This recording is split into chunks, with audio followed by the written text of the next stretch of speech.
और पीछे विराजमान पंडरीनाथ भगवान का दर्शन करके एक ही बात समझ आती है, और इसके अलावा हम कुछ भी नहीं बोलेंगे। यह संसार सकल जग झूठा, झूठा कुल नाता। भैया, संसार में चाहे आप कितनी भी उपलब्धियों को प्राप्त कर लो, कितनी भी श्रेष्ठताओं को प्राप्त कर लो, और अब मैं कह सकता हूं कितनी भी कथाएं प्रवचन कर लो, ये संसार आपका कभी ना था, ना होगा, ना हो सकता है। लाल जी हमेशा आपके थे, हमेशा आपके हैं, हमेशा आपके रहेंगे। बहुत आसान होता है और किसी के ऊपर कुछ भी बोल देना, और उसमें भी विशेष रूप से अगर कोई कथा वक्ता हो, अगर कोई आध्यात्मिक व्यक्ति हो, क्योंकि उसका स्वभाव है वो मौन रहता है। आध्यात्मिक व्यक्ति का स्वभाव क्या? सबसे पहला परिचय आध्यात्मिक व्यक्ति का यही है कि वो मौन रहेगा, वो कुछ नहीं बोलेगा। और जो बोलने लग जाए वो आध्यात्मिक नहीं है, वो भक्त नहीं है, वो भक्ति पथिक नहीं है। जो बोलता हो, जो चिल्लाता हो, जो शोर मचाता हो, जिसका विवाद में रुचि हो, वो भक्ति पथिक नहीं हो सकता। कभी सुना किसी चरित्र में, किसी प्रसंग में कि मीराबाई ने लड़ाई की? कभी सुना कि गोस्वामी तुलसीदास जी ने युद्ध किया? कभी सुना कि किसी भक्त ने अपने विद्वेषियों के साथ में, विद्रोहियों के साथ में, या अनर्गल बोलने वालों के साथ में कुछ कहा? कुछ नहीं, सब मौन रहे। क्यों? उन्हें फुर्सत कहां अपने ठाकुर जी को याद करने से। ठाकुर जी बोलते हैं उनकी तरफ से, और जब ठाकुर जी बोलते हैं तो महाभारत होता है, फिर कुछ नहीं होता। इसलिए यह संसार सकल जग झूठा, झूठा कुल रा नाता। मीरा के प्रभु गिरधर नागर, हरि चरणा चितराची। गिरधर जन्म मरण रा साथी, मैं यानी नाय बिसरूं दिन राती। हमारे जीवन का एक नव प्रसंग प्रारंभ हुआ। बहुत लोगों ने प्रेम दिया, बहुत लोगों ने स्नेह दिया, बहुत लोगों ने आशीष दिया, पर मुख में दांत 32 हैं, जीभ बार बार गड्ढे पे ही जाती है। कई लोगों ने ऐसी मुख दिखाई दी कि महाराज बस याद रहे जीवन भर। बाबा और हो गए हम, बाबा की इतनी बड़ी शादी, बाबा का ये, बाबा का वो। सब लोगों को प्रणाम। हमारे गोस्वामी तुलसीदास जी महाराज ने मानस जी के प्रारंभ में खलों को भी प्रणाम किया, और ये होना ही था। मुझे पता था कि ये होगा, क्योंकि दुनिया चाहती नहीं कि ये व्यासपीठ से उतरे, यहीं बैठे रहे। हमारे पूज्य पिताजी महाराज 52 वर्षों से कथा कर रहे हैं। कितने वर्ष? यहां पर कितने लोग ऐसे हैं जिनकी आयु 52 से कम होगी? 52 वर्ष नहीं होते। अरे आजकल के भारत में सब्जी बेचने वाले व्यक्ति भी अगर 4 साल लगातार सब्जी बेच लेते हैं तो भी उनका भी इतना हो जाता है कि वो अपना घर भी बंबई में बना सकें, दिल्ली में। वैसे इतना योग्य हो गया है भारत। वो अपने पुत्र का विवाह यदि अच्छे से करें तो इसमें क्या दिक्कत? और भाई सबने सब बातें कह दी, लेकिन किसी ने एक बार भी ये नहीं कहा उस विवाह में एक वस्तु भी बिना प्याज लहसुन के नहीं थी। सब में, कुछ ही में भी कुछ नहीं था, सब कुछ नॉन ऑनियन गार्लिक विवाह, और सुनो, नॉन अल्कोहलिक विवाह।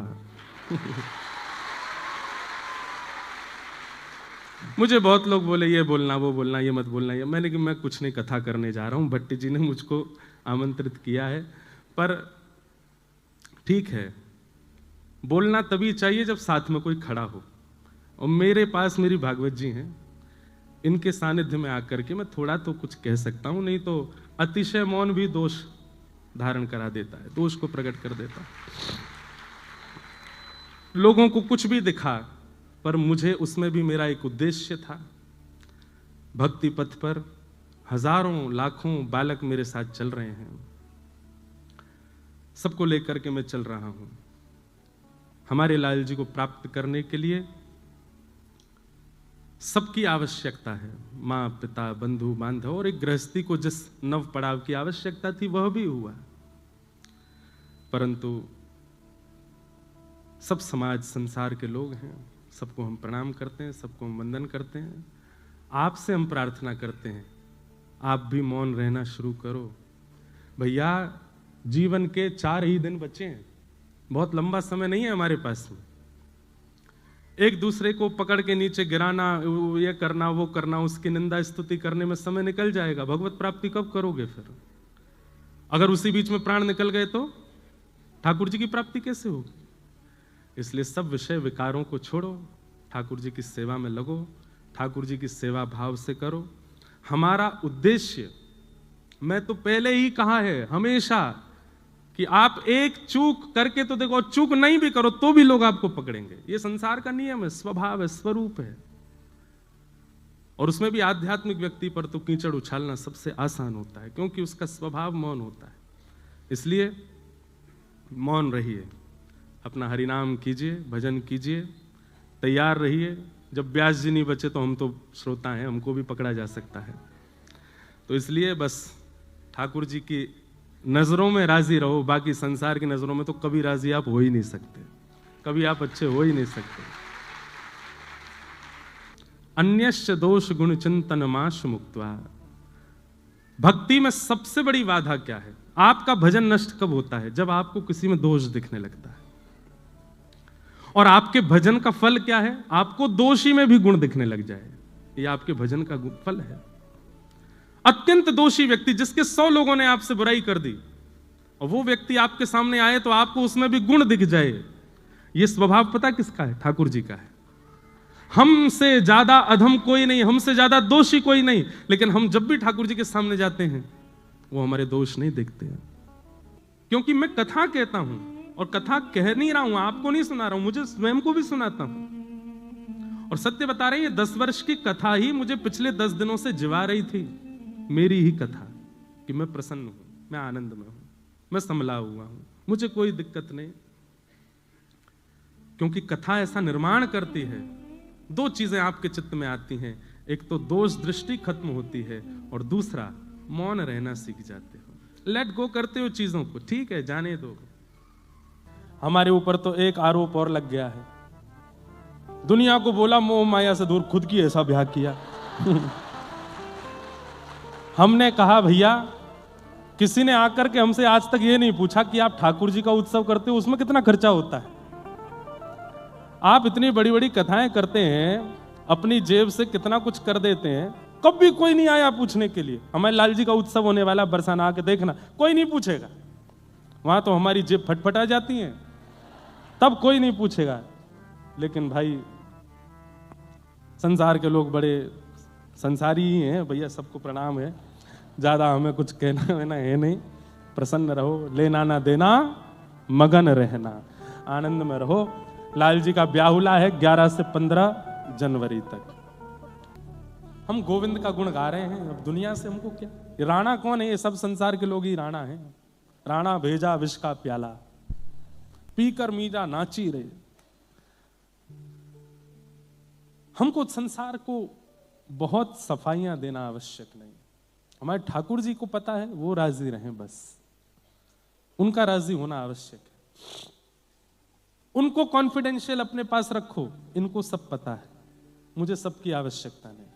सत्य, मुझे बहुत लोगों ने बहुत कुछ कहा, ऐसा करो, ऐसा करो, ये करो, वो करो। हमने कहा लाल जी बैठे हैं हमारे, सब आनंद है, क्या कितनी क्रियाएं करूं? अरे आज तक ठाकुर जी ने प्रसन्न रखा, यदि एक थोड़ी सी अपवाद रूपी थोड़ी पीड़ा अगर दे भी दी तो मैं इतना विचलित हो जाऊं कि मैं ठाकुर जी के आगे जाकर रोने लगूं? नहीं, प्रसन्न रहना है। यह भी जीवन का एक अंग है, दिया है ठाकुर जी ने। हर परिस्थिति को प्रसाद मान करके स्वीकार करो, और प्रसाद पाया जाता है, छोड़ा नहीं जाता, उसको स्वीकार करो। बंधुओं, ठाकुर जी कई बार विषम परिस्थिति देख करके परखते हैं आपको कि देखूं तो सही अब विचलित होगा कि नहीं। यानी पूरी दुनिया कथा सुना दे, एक बार या की परीक्षा लेके तो देखो ये कैसी स्थिति में पास हुए फेल हुए ये हम नहीं जानते, ये ठाकुर जी की जिम्मेवारी है। पर अपने को प्रसन्न रहना है, अपने को आनंद में रहना, अपने को चिंता नहीं करनी। ठाकुर जी है ना हमारे साथ, सब मंगल में करेंगे, सब आनंद करेंगे। अपनी पीड़ा मत सुनाओ, ठाकुर जी से पूछो, आप तो राजी हो ना, आप प्रसन्न हो ना, बस। बाकी भैया संसार में जितने आपको अपना बोलने वाले, एक ना है आपको, एक और नहीं है। ये बात तो गांठ बांध लीजिए, कोई नहीं है आपका। और अगर आपको परखना हो कितने हैं आपके, तो कुछ करके देख लो हमारी तरह। पता चल जाएगी। कुछ किया नहीं है ऐसा, सब करते हैं भाई, गृहस्थाश्रमी विवाह करते हैं, तब इतनी आंच लग गई महाराज। आज हमारे वृंदावन के पूज्य प्रेमानंद जी महाराज कितने लोग सुनते हैं, लेकिन कहां, कितने लोगों में, जब उनको भी नहीं छोड़ते लोग, उनके विषय में भी अनर्गल प्रलाप करने लगते हैं। मुझे उस समय समझ में आता है ये कैसी भक्ति कर रहे हैं भाई, इतना सब कुछ करने के बाद भी उनके एक बात को, एक वाक्य को, एक प्रवचन को उनको नहीं छोड़ते। कैसा भजन है हम लोगों का, कैसी भक्ति है, कैसा नाम जप है हम लोगों का। हमको लोग बाग कटघरे में खड़ा कर दें, स्वयं कहते हैं सब छोड़ो सब छोड़ो, खुद ने कर लिया ब्याह। हमारी बात सुनो, अभी अभी एक पद गा रहे थे, उसमें एक पंक्ति थी, मोह माया की नदिया बही जा रही, मन की ममता को खींचे चली जा रही। फिर अगली पंक्ति क्या है, हम भंवर में रहें, हम चाहे घनघोर मोह माया के बीच में रहें या किनारे रहें, दोनों स्थितियों में हम उन्हीं के रहें, वो हमारे। आप तो जिस नगरी में रहते हैं इस नगरी का नाम माया है, माया नगरी। पर मुझे नहीं लगता इस समय इस सभागृह में किसी को भी माया स्पर्श कर रही होगी। माया से दूर नहीं भाग सकते आप, संसार माया है, उस माया के बीच में आपको रहना ही पड़ेगा। अगर आप गृहस्थाश्रमी हैं तो वो मोह माया आपकी छूट नहीं सकती, पर उस मोह माया का विशेष प्रभाव आपके ऊपर नहीं होना चाहिए। ठाकुर जी को ना भूल जाओ उसके चक्कर में, इसके लिए कहा जाता है। उसके बिना तो आप संसार में निर्वहन कर ही नहीं पाओगे। हम भंवर में रहें या किनारे रहें, हम उन्हीं के रहें, वो हमारे। लोगों ने सब कुछ अपने मन से दिखा दिया, जो भी हमारे नव जीवन में हुआ सब कुछ अपने मन से दिखाया। जिसको जो दिखाना था, महाराज जी क्या पहन के आए, महाराज जी कैसे बैठे, पंडाल कैसा था, मंच कैसा था, ये कैसा था।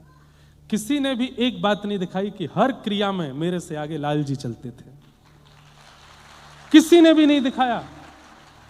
कैसे बदनाम होंगे महाराज जी, ऐसे होंगे। ये क्यों नहीं दिखाया कि जहां पर भी हम जा रहे थे हमसे आगे लाल जी चल रहे थे।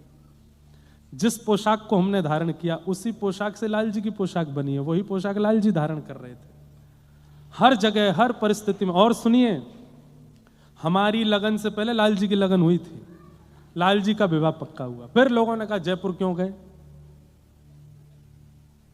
हमारे वृंदावन के 3 प्रमुख ठाकुर जी जयपुर में हैं, गोविंद देव, गोपीनाथ, मदन मोहन। मदन मोहन जी करौली चले गए। जयपुर को जो लोग कथा सुनते हैं उनको पता होगा, मैंने कभी शहर माना ही नहीं। जयपुर मेरे लिए सदा से निज वृंदावन है। वहां पर ठाकुर जी स्वयं गोविंद देव जी आए। वृंदावन के सप्तनिधियों के प्रथम ठाकुर ने जयपुर को चुना। लाओ उनको भी कटघरे में खड़ा कर दो।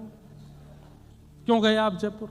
भाई वृंदावन की स्थिति ऐसी है, आज एक महापुरुष अपने घर, अपने आश्रम से निकल के दूसरे स्थान पर जाते हैं तो चक्का जाम हो जाता है। यह स्थिति होती है कि आप एक जगह से दूसरी जगह जाना 1.5 घंटा लगता है। हमारे जीवन का नव प्रसंग यदि वृंदावन में होता तो भी लोग मुझे कटघरे में खड़ा करते, बोले पूरा वृंदावन चक्का जाम करवा दिया, सबको इतना परेशान कर दिया, एम्बुलेंसें खड़ी रहीं, लोगों को अटैक आ गए, कोई हॉस्पिटल नहीं पहुंच पाया, यहां ये हो गया, पुलिस प्रशासन फेल। तब भी लोग पीछे पड़ते। तब चुना कहां जाएं, वृंदावन से ज्यादा दूर भी ना हो और जहां प्रथम लाल विराजमान वहां चले जाए। वहां जाके कर लिया तो स्थान के पीछे पड़ गए। इस स्थान पे क्यों किया? अरे वो स्थान हमने नहीं चुना, किसी ने दिया, बोले हमारे यहां कर लो, तो भी दिक्कत हो गई। सबके उत्तर देने का मेरा बिल्कुल मन है नहीं, पर विचार आते रहते हैं तो लगता है कि ये तो इतना तो कर ही दूं स्पष्ट, इतना तो बता ही दूं। हर जगह लाल जी आगे चल रहे थे, हर जगह लाल जी प्रधान थे, किसी ने नहीं बताई ये बात। बस अपने तंज से जिसको जैसा कसना था कस लिया। अब बताने से क्या फायदा, अब तो चिड़िया चुग गई खेत, अब तो सब हो लिया जो होना था। पर ठीक है, लेकिन हम प्रार्थना करेंगे कि हमारे नवजीवन का जैसा प्रारंभ हुआ आपका ना हो, आप लोगों का सुखद हो, आपको लोग बधाई दें, आपको लोग शुभकामना दें, आपको लोग प्रशंसा रूप करके करें, व्यवहारिक रूप में। आंतरिक रूप में तो वैसा ही हो जैसा हमारे साथ हुआ, क्योंकि अंदर से तो हम बड़े प्रसन्न थे, हमारे लाल जी बहुत सुखी, बहुत प्रसन्न, बहुत आनंद में। पर संसार का जो प्रलाप था, ये किसी भी नव विवाहित को ऐसे ना सहना पड़े जैसा पिछले 10 दिनों में हुआ। लाल जी सब मंगल करेंगे, सब आनंद करेंगे।